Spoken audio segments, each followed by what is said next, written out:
In almost every part of the world, some kinds of moths and butterflies are common. Here in the western United States, especially in the springtime, many of the more than 105,000 different species of butterflies and moths can be found. All of these species of butterflies and moths make up the insect order called Lepidoptera. Lepidoptera means scale-winged, and it is the tiny scales on the wings of these creatures which give them their vivid colors and the elaborate designs for which many of them are famous. If you look closely at the wing of a lepidopteran, you can begin to see the scales. With a microscope, you can see that there are many thousands of these scales, overlapping each other like shingles on a roof. From below, you can see that a lepidopteran, like all insects, has a three-part body composed of head, thorax, and abdomen. They also have 3 pairs of legs, and like most insects, they have 2 pairs of wings. Lepidopterans are similar to each other in many more ways. All lepidopterans have similar sense organs. There are 4 eyes, 2 compound eyes like this one, and 2 simple eyes which are hidden in the hair behind. Each of the compound eyes contains thousands of light-sensitive cells. And in addition to these elaborate eyes, lepidopterans are also guided by their sense of smell, which is located in their antennae. Many lepidopterans also have a primitive sense of hearing, which operates when the hairs along the body send reports of sound waves to the brain. But their most curious sense organs are located on the soles of their feet. These are 2 incredibly sensitive organs of taste. After a lepidopteran has located a flower with its antennae, its sense of taste, located in its feet, tells it whether or not there is any nectar. If there is, the nectar is drawn up through the long feeding tube.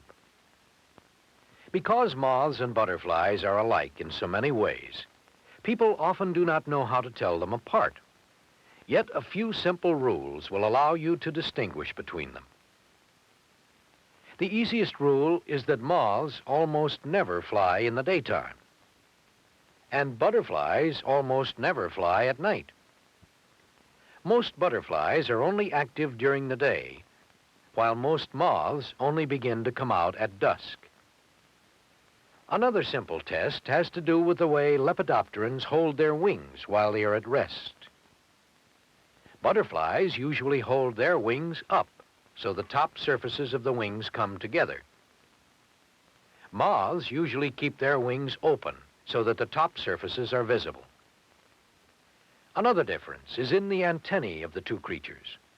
Butterflies have antennae with club-like ends, such as this one. The antennae of moths are usually feathered. They are nearly always pointed, like these. Moths also have thicker and hairier bodies than butterflies, and they are usually not so brightly colored. Now, if we look closely at the lives of one moth and one butterfly and see how they live, we can find many other differences and similarities between them. First, we will follow through the life cycle of a typical butterfly, the Red Admiral, to see the stages of its development and its way of life. Here is an adult female looking for a spot to lay its eggs.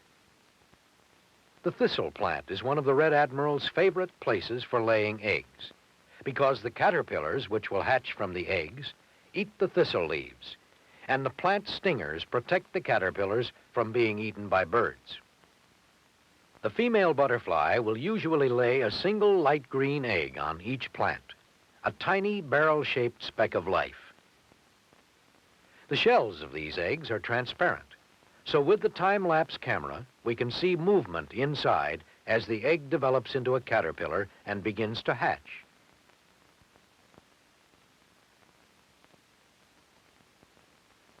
The caterpillar fights its way free of the egg case and emerges. It looks nothing at all like the butterfly from which it came and into which it will develop.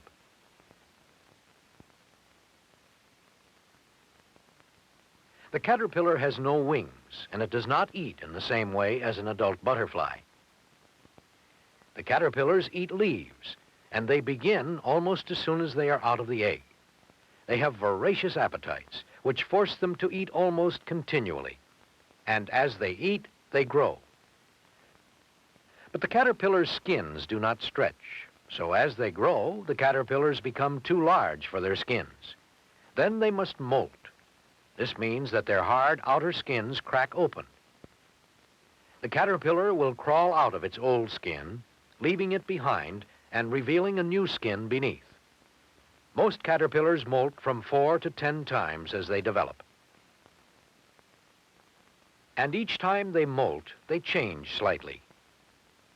They get bigger, and their coloring may change also, so that they look like an entirely different species. In most parts of the United States, there may be 2 or 3 different generations of Red Admirals every summer, so you are likely to see many sizes and colors of caterpillars of the same species all at once. Eventually, each of the caterpillars stops eating and prepares for the last stage of its development, the formation of the chrysalis. Let's see how the chrysalis is formed. Here we can see the beginnings of this process as the caterpillar attaches itself to a twig. Now it begins the changes which will produce a butterfly. Here with the time-lapse camera we can see what happens on the outside. But the most startling changes take place within.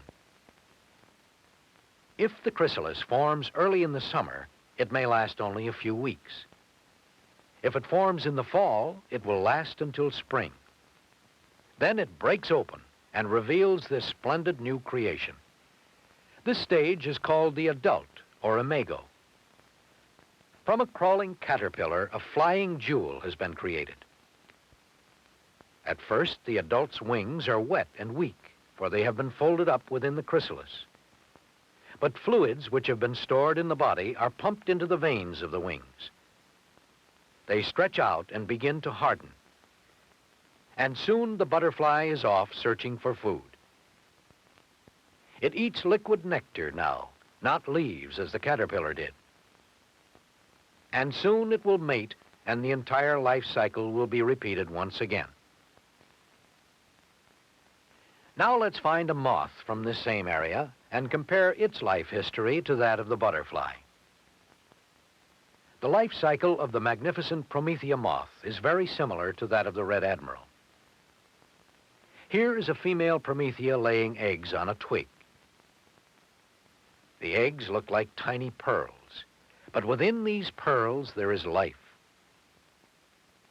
Soon the Promethea caterpillars are stirring inside the eggs.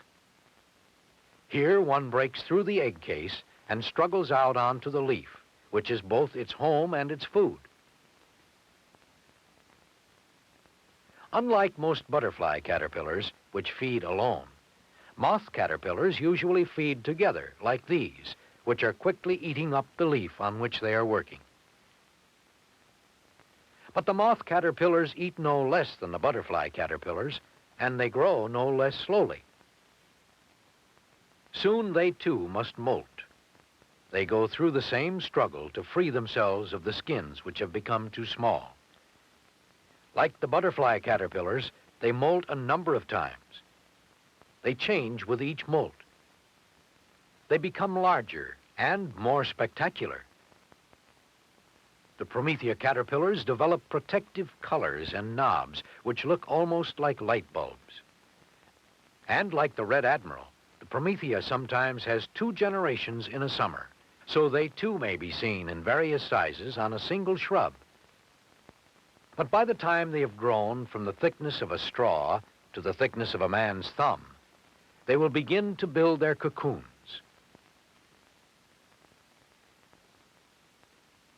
The Promethea curls a leaf around itself and builds its cocoon inside.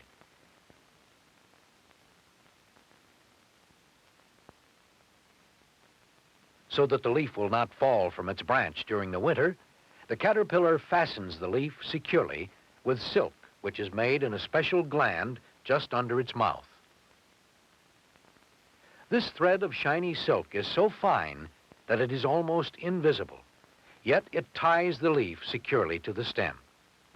Then, within the leaf, it spins more silk for the cocoon, which will keep it safe through the winter, even at very cold temperatures. The cocoon which all moths build is another of the differences between moths and butterflies. The butterflies simply hang themselves up and change into a chrysalis, while the moths make silken homes like this for themselves and live within them during the cold days of winter. When spring comes, the dormant life inside begins to waken. The cocoon cracks and then breaks open.